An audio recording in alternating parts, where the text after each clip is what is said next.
To Venerable, thank you for giving us tools to work towards our own enlightenment.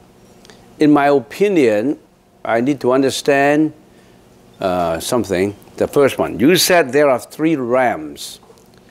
The realm of desires, realm without desires, and realm with consciousness only, not enlightenment, but consciousness only. You also said that there are 3 modes of thinking. Real, distorted, imagination. Can we prove all 3 realms exist? If not, could they be just our distorted or imaginary perceptions? We're talking about 2 things. You're talking about the world we stayed in. According to the sutra, according to the Buddhist wisdom, there are 3 kinds of existence. The 3 worlds, it's 3 worlds of existence. And the value, the characteristics of each world is determined by the karma of those living beings living in that existence. And then our first question is, how about the world we live in? There's 3 worlds. The world of desires, the world without desires, but still have materiality, and the world beyond material, only consciousness left.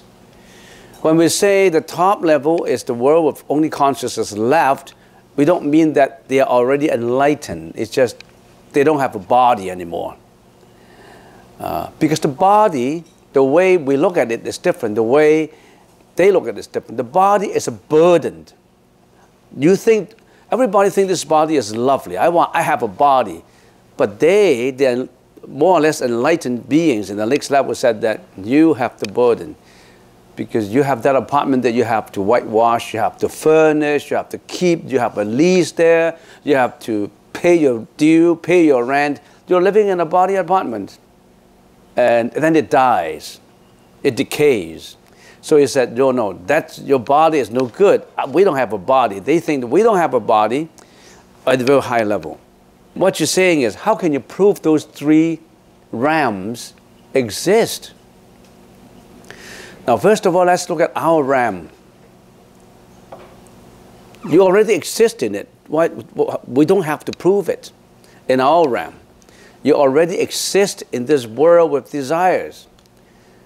And do we have to prove it? No. We have desires. We have sexual desires, desires for reputation, for wealth, desires for comfort, for luxuries. We have all kinds of desires, unending, insatiable desires in this world. And in the process of trying to fulfill our insatiable desires, we're driven by how we think, and how we think form opinions and judgment and all that on the situation and objects and people. And in the process of doing it, we are creating emotions and reactions, and all those create suffering and karmic energy that we all know. This is already a world that you don't have to prove. This is the realm of desires.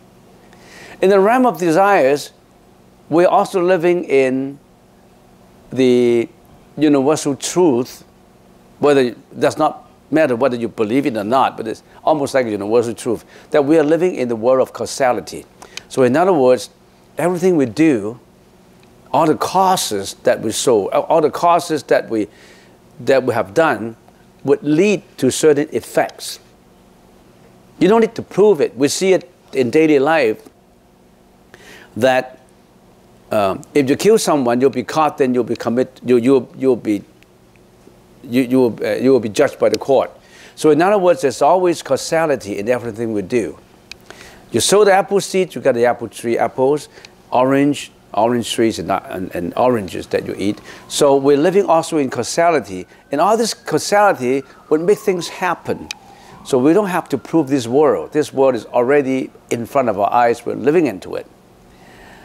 And then the Buddha told us that you don't only have this world. There are other worlds too. There are worlds like they don't have any desires. They don't have desires like you. The sexual desire, the desire for wealth and reputation and all that. We are living in a world with gender because we have, we have the sexual desires to fulfill. And we think that this is good. Usually we humans think that this is a good thing.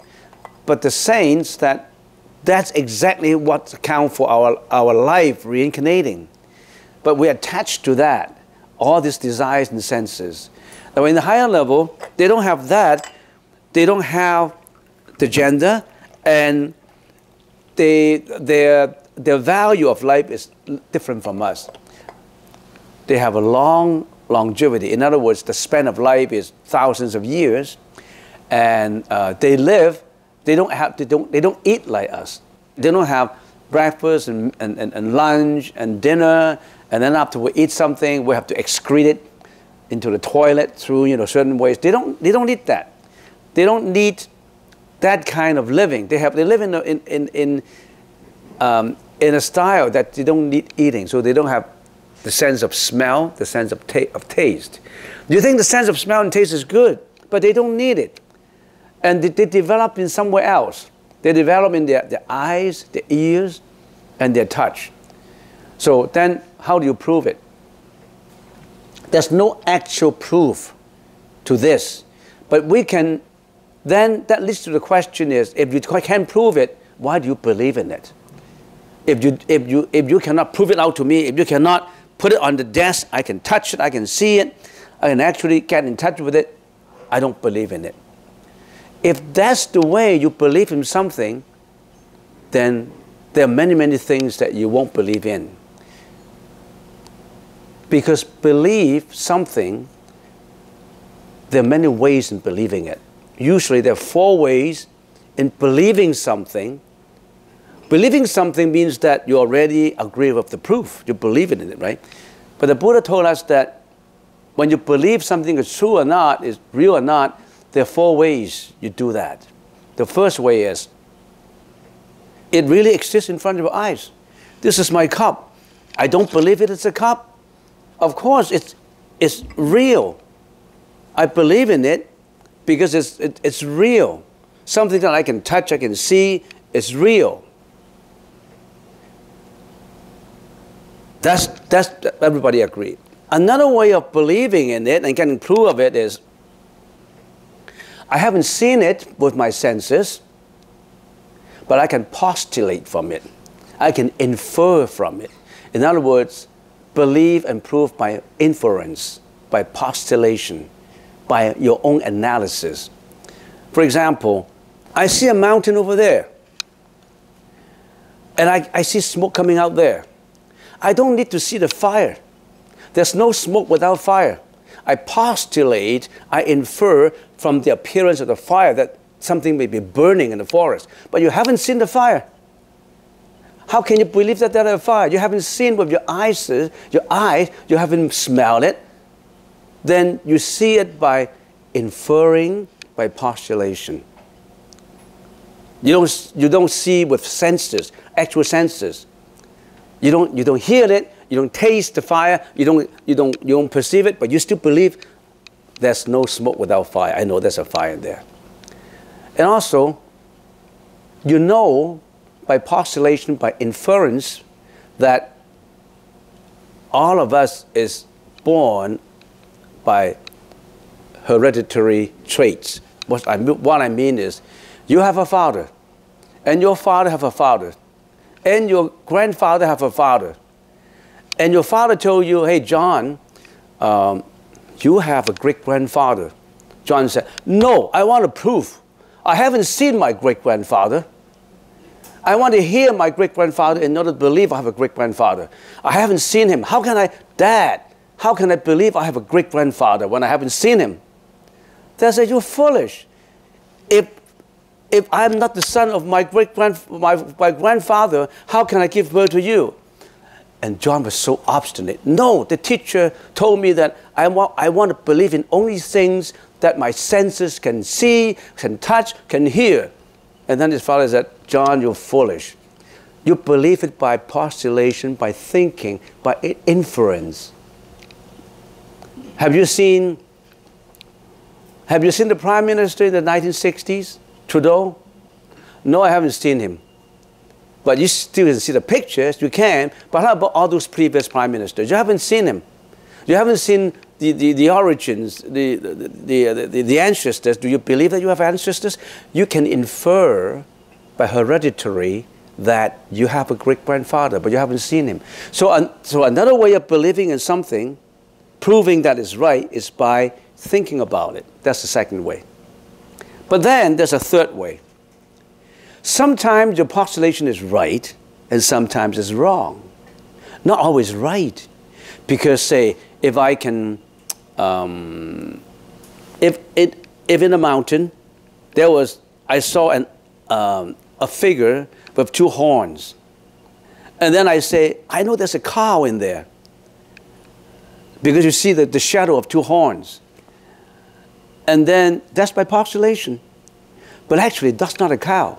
There's just 2 branches sticking out, the sun shining on it. There's 2 shadows appear as if it's a buffalo's horns. So sometimes your postulation may be right or may be wrong. But you still believe. That's the way you believe in something. You may be wrong sometimes, not all the time wrong, but not all the time right. The third way you believe, the fourth way you believe in something is you believe in something that is a trustworthy source, or believe in something that a saint told you. What is a trustworthy source? My dad told me that he's going to leave some money with me, and in the future I can use it. I'm going to believe in it because my dad loved me, and I think that's trustworthy. Sometimes what my dad told me is a trustworthy source. That my dad won't cheat me all the time. So you believe in something that is a trustworthy source from saints. From the Buddha, Confucius, from some saintly people. You believe in the books they have written, trustworthy historical books that you believe in. Do you believe in Rome was like that? It was written in history. And how can you say, I haven't seen Rome 1,000 years ago. I don't believe there's a Rome. Because you believe in a history, and history, everybody wrote history in a different way. But sometimes from joining together, you can prove that that's the way Rome looked like 1,000 years ago. That's the way Rome was built. That's history. So those are the methods you use to believe in something. So you wanted to ask me, how do you believe in the world without man and woman, they still have a body? That's what the Buddha told us.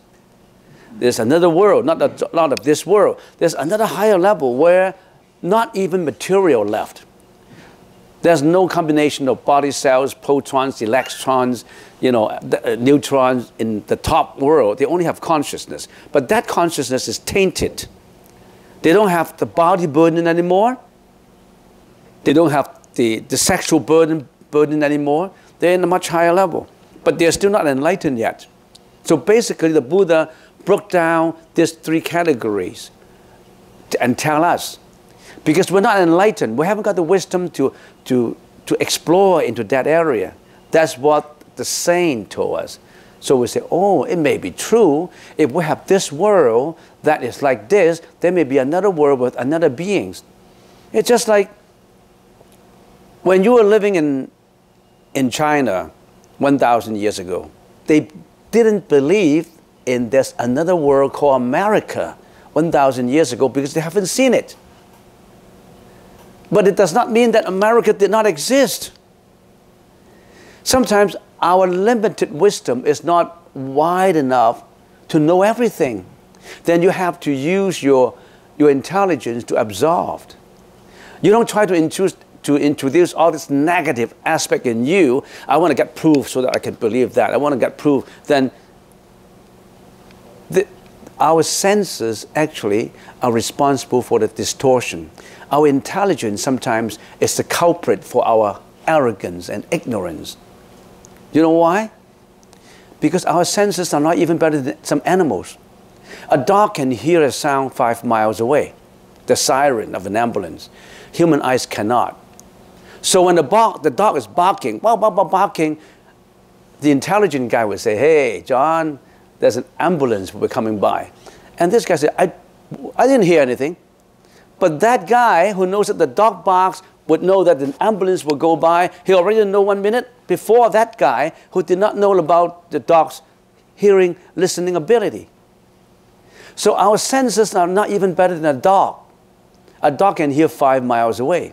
We can only hear, I don't know, maybe 1 mile. An eagle can see a grain of rice a few miles away. That's the reason why they can jump down and they're a predator on small birds. And a whale could listen to his companion 20 miles away in the water. Seals. So our senses, our intelligence are limited. If we only use our limited intelligence to judge the whole world, you are limiting yourself. That's the reason why you have to believe in some trustworthy source. Somebody told you, you can have query in your understanding, but you don't stop it by, I want to get proof of this, I want to get proof of that. Then you don't believe in anything. So believe in something, you have to use inference, postulations, and sometimes you use your senses. You believe in your senses. I see this, I believe in it. I hear something. Even the listening perception sometimes distorts you. That creates a lot of problem. You think someone is blaming you, but they may be blaming somebody else. So you could be fooled by your own intelligence, by your intelligence of wanting getting proof of all that. Okay, so that's how we believe in something. We don't necessarily have to get proof. Even science, they could not get a lot of proofs from a lot of things. The theory of relativity, expounded by Einstein, was refuted by some of the scientists 20 years later. And up to date modern science keep on continuing refuting ancient philosophy. So even science is not trustworthy in that way. Your intelligence have to improve. So don't say that it's only proved. If you want a proof of everything, you can live. Then you just blind up your own intelligence. So that's your answer. And as to how do you prove that certain states of the world we perceive in is reality, and some of it is distorted reality, and some of this is imaginary reality. You don't need to get proof. We're living in that world you already know. You are living in a world with cold reality. This is a cup. Are you going to say this is not a cup? I can see it. I can touch it. So this is a cold, true, as it is, reality. That's the first reality that we don't need proof. Everybody see that. You don't need proof. The second state is a distortion. Sometimes we see a reality and our opinion distorted. We think that we see a guy that looks like a criminal, but he isn't. He's a kind man. And because of our opinion, passing on the appearance of a criminal, we convey that opinion and stereotype that guy as a criminal. There's a distorted reality. He's a man, he's a kind man, but you distort him to be a criminal. What you still need to prove what? Is your own distortion. Another is your imagination. You have your imagination. Sometimes you imagine things that they may not be right. Sometimes you imagine things that may be right. And what else do you want to prove that? You're already living in that world that you already know that's the way it exists. There's distorted reality, there's imagination, there's true reality. That part, I don't need to prove it to you. You're living in it. The other part, you think about it. You believe in things not just of the present moment. You believe in things that's from a trustworthy source, from postulation and inference, and so on and so forth. Okay? That's enough for these questions. How can we understand true reality when all experience is perceived through subjective senses? When we say true reality, there's no such thing as true. Don't interpret that word true as an enlightened truth. True means it exists. Existence. How can we say this existing reality is not reality? We can say this in the eyes of the enlightened person, this may not be a true reality. Because what? It is a representation of our consciousness. It is a combination of molecules put together. It is a combination of a lot of color, burning, a lot of causes put into that to make that happen as a cup. The cup exists on conditions. Without conditions, this cup would not exist. So this is an existence of all conglomerated conditions put together. For that reason, it exists as a cup with the name of a cup, but that name does not mean anything. It's just a name that we humans attach to it so that we can conceptualize the cup. If there's another world, they don't call it a cup. So all this is changing. This is not permanent. This is all causes put together. It does not have its real intrinsic nature. Anything that has a real intrinsic nature is permanent, does not need causes for it to come true. There's no such thing. Everything is impermanent, everything is changing, everything is all causality put together. For that reason, we don't call it a true reality. It's an existing reality, not a true reality.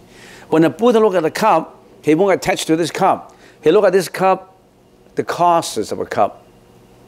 You understand? But that's not what we look at. When a wino looks at a bottle of whiskey, it's different from another person looking at a bottle of whiskey. When an agriculturalist looks at a tree, a pine tree, it's different from what I look at a pine tree. They all have different opinions, different perceptions. They distort it accordingly. But that pine tree is still a cold pine tree.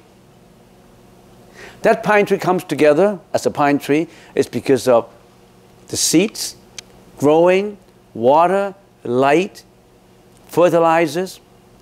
It does not have its own intrinsic self-depending nature. It exists on causality. That's the reason why the Buddha said, don't attach to it. It's only a causation. You understand what I mean? Any counter-arguments? No? No? Thank you. A friend of mine is a hunter for sport. He hunts bears. Now my friend has cancer. How can he improve his karma and prevent future suffering in his life and the next incarnation? He has to be responsible for what he has done. As I said, you are the creator of your own intelligence. You created your own inferno. You created your own heaven. Nobody else. In order to change it, you have to change your cause. You already have done, you already have killed, you already have committed the killing. Then you will have to suffer from the cause of committing the killing. You cannot change that, can you? But you can change for the future. You can change it now. You stop your killing now. You start to repent on what you have done. I know I was wrong. I didn't want to hurt. I didn't want to kill. You have to acknowledge that you have done a bad deed. I know I was wrong. I'm not going to change it again, to do it again. But I'm willing to accept whatever karma comes to me. That is a total acceptance of your responsibility. You can't change that. You can only accept on what you have done. But you can change now on what you're going to do tomorrow. Tomorrow, the future is in your hands.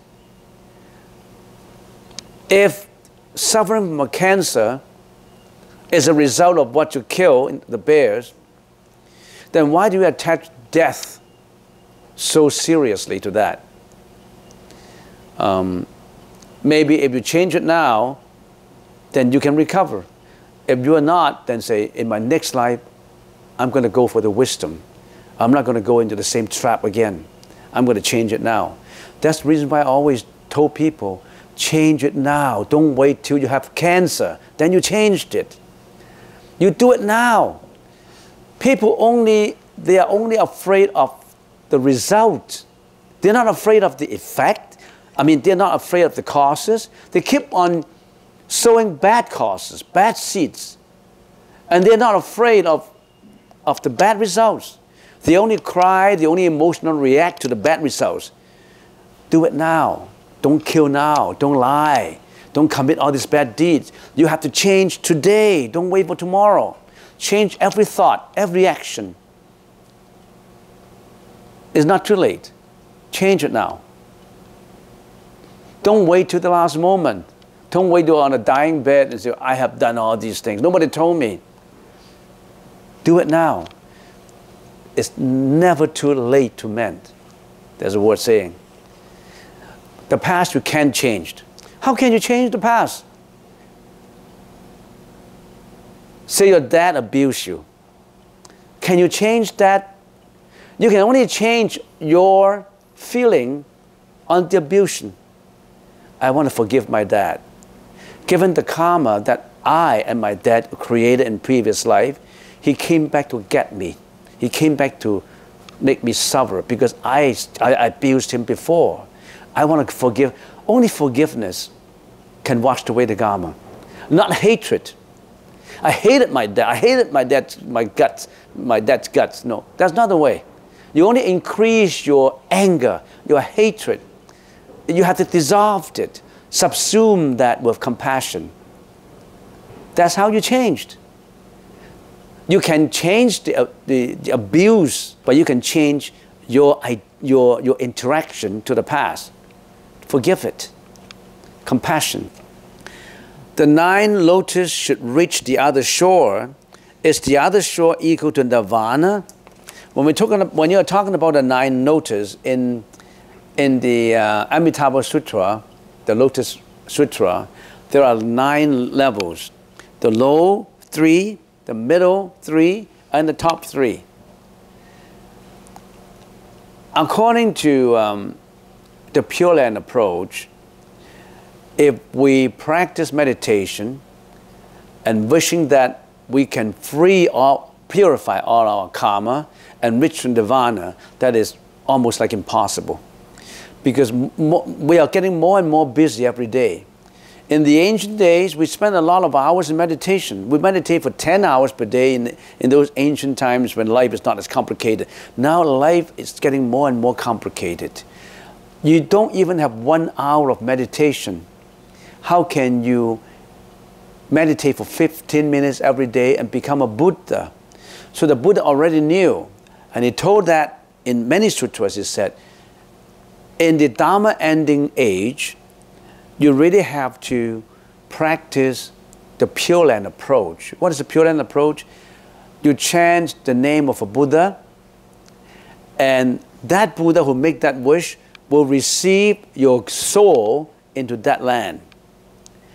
This Pure Land approach is quite similar to what other religions call heaven. You chant the name of God and you go to heaven. That is, but then heaven is not the ultimate way that you should go. Amitabha Buddha created a world there that when you die, Amitabha, that Buddha, would receive your soul into that land. In other words, you are doing your immigration application. You're applying for immigration after death, that you won't immigrate into life and death anymore. You won't immigrate into animal realm, hell realm, or all other 6 realms. You would go to that land where there's no reincarnation, where there's only happiness, where you learn under the Buddha. But there are certain conditions that you have to fulfill in order to be born in that land. That you really have to study the sutras to find out. But that's the concept. When you died, your alaya consciousness will leave your body. The 8th consciousness. We'll talk about that in the future.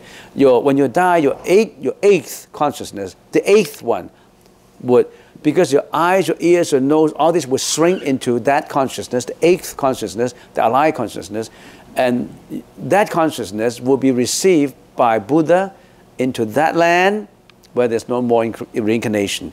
And in that land, there are certain levels of enlightenment. If you really practice so fervently that you're in a very high level, then you're in the top level. So you have lower, middle, lower in the lower level, low, middle, higher in another level. So you have 9 lotus, 9 levels. And getting to those lotus, to that pure land, is not nirvana. That's just a school where you learn to be the Buddha. In there, the real Buddha, Amitabha Buddha, will be your guru, will be teaching you. In here, like we are the guru, we are just monks, ordinary monks, telling you that's what the Buddha said. But in there, there's a Buddha who already enlightened. He would be teaching you how to meditate. In here, I will be teaching you how to meditate. And based on my wisdom, based on my background and what I've learned, I told you what the Buddha told me in sutras, and that's limited. That's not enough. So that's the reason why it's very difficult for you to get enlightened in this life. So you have to go to that land where the Buddha was there waiting for you to teach you to that level. And once you're in there, you won't reincarnate. That's the conditions. A lot of people, I won't say a lot, according to the sutra, some people already migrated to that world. And some, they still roll in reincarnation. And according to the sutra, there are certain conditions that you have to build up. For example, you really have to chant the name of Amitabha all the time. In your consciousness level, you always train yourself to be chanting the name of the Buddha so that at the verge of death, you won't get confused. You won't have so much suffering that you cannot chant. You still have that one purity of mind that you chant Amitabha. You have that purity of mind, and that mind will be responsible for your position, for your ability to be born in there. So you still have to study that sutra to find those sutras to find out. So that's not nirvana. You get into that university first, learn from the Buddha, but you won't retrogress again to reincarnation. You learn from there. It's just like a university that you go to, a non-retrogressive university. You won't retrogress back to devil, back to inferno again. You will be studying there until you get all the credits to be the Buddha. And even that land is temporary. Even that land is not real. It's just an intermediate country, intermediate realm for the expediency of all those who could not be enlightened in this life to go over there. There's a transitory state.